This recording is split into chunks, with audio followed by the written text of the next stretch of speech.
When I get imposter syndrome is when I talk to, I don't know, my lawyers about something and I'm like, I am severely out of my depth. Okay, let's learn this, 99% of influencers don't know what they're talking about either. Because as an entrepreneur, you're supposed to know something of it at least.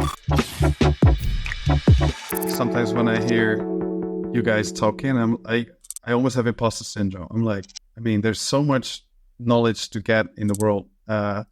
And there's so much knowledge I don't possess. And I see this every day when I'm outside my comfort zone. I would say tech, and being outside my comfort zone in tech is okay. But when I talk marketing, when I talk anything that is not tech, I'm always like, shit, there's so much to learn. And I hear you guys talk, making a career out of these things. You can't know everything, but it's always that imposter syndrome, because as an entrepreneur, you're supposed to know something of it at least. Or at least enough of it. I disagree with that. There's something that I based the first kind of, I think, 10, 15 years of my career on the concept that if I didn't feel I was out of my depth, I knew that I wasn't moving forward. Like, whenever you feel comfortable, whenever you feel like I know how to do this, that's fine if that's where you want to be in your career. But that means you're not moving forward. Like, the times when you're moving forward in your career and when you feel like you're an imposter, that, for me, that is the definition of an entrepreneur or the entrepreneurial spirit. Like, but the thing is, and this is why I wanted to bring this up, like, so I loved Charlie's idea of bringing us three together to talk about this for a podcast, because his concept was, where do you start? And for me, I had exactly that problem in a lot of parts of my career in marketing, but especially one thing that really jumps to mind is in film. And what there was in the early 2000s is that I've got it on one of these shelves behind me somewhere, a big green fat book called the Guerilla Filmmakers Handbook, right? And that was a book that everyone who got into filmmaking, basically, that is the reason why YouTube kind of almost exists in a way. Because that was a tool that basically gave you all the hacks to get started in filming, but also gave you all the blurb, all the terminology. What's a best boy? What's a gaffer? The stuff that, like, you don't know where to start. Now we have AI that we can ask these questions. But, like, the thing is, what you don't have, and I would say, so this is one of the things we're going to be doing, is I have actually been building a What the 3 GPT for listeners to be able to access and use, that will be being built into the show, which is a bit of a exclusive kind of behind the scenes idea of like what we're going to be releasing to subscribers. It's going to be completely free. The only thing we're going to, I say that, we're going to charge you your information, because that is what free really means. And the thing that I wanted to then come back to with that is that with that idea and having that place of, we want to be the Guerilla Filmmakers Handbook, but for emerging tech founders, is we're also just three guys that are doing it. And what we're going to be is no bullshit, no overhype. Because the thing is, if you haven't figured it out yet, 99% of influencers don't know what they're talking about either. And it's all bravado and front and image. And I'm going to show you this because it makes me look good. They don't show you the other stuff. We'll show you everything, warts and all. We're three guys that have had, I'd say, in terms of the global population, extremely successful careers.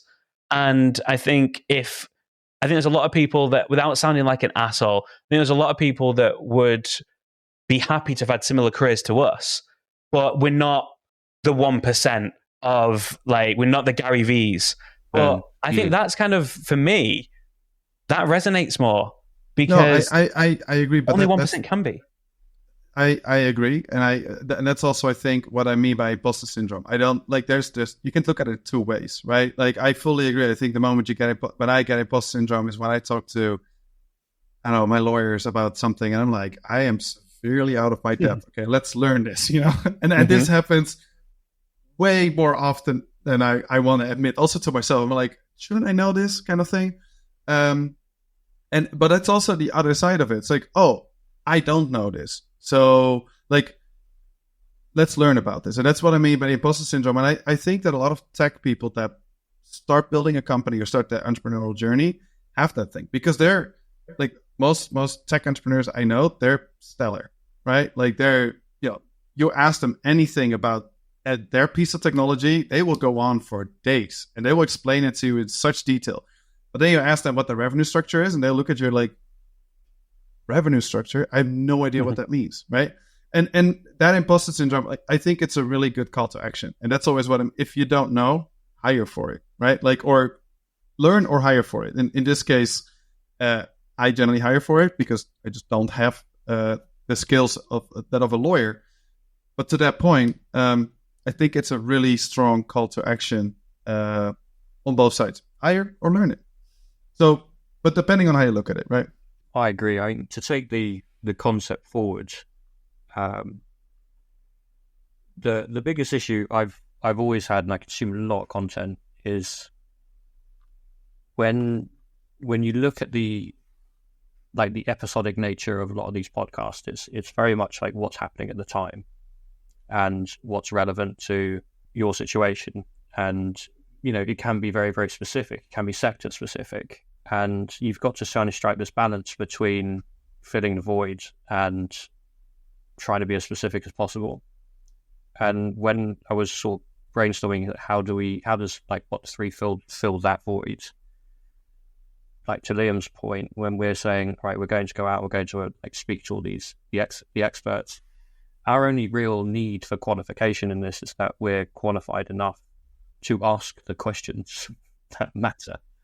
So one of the biggest pieces for us is like, okay, we've gone out and we've said, okay, like, first thing we want to do is add value, because if you don't add value in a podcast or any form of media, why should anyone bother spending their time watching your stuff?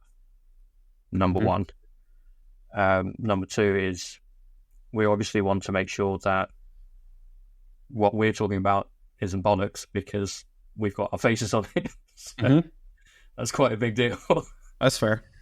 And the third is how do we make this content as evergreen as possible, which is where the frameworky balance comes into play, where people are saying, okay, I'm just going to sort of give you the general pieces, because the general pieces give you the access to the thinking, that their thinking is something you can then go and research. So it gives you like the white stripe around the football pitch that shows you, okay, you're playing in this field, and then you know where the goals are. So really the lack of comprehensive guides to this kind of stuff is where we think that this has got an edge, and where we're really looking on adding that value and taking it forward. And it's why I think people should follow and watch our stuff. I think you raised some really great points there, Charlie, which I kind of missed really, which is we're also in this as well. We're on the journey with everyone that is watching, that we're basically saying, hey, like, we're going to go do it so you guys don't have to. And we've got the contacts. So we're going to bring the people in that know this stuff.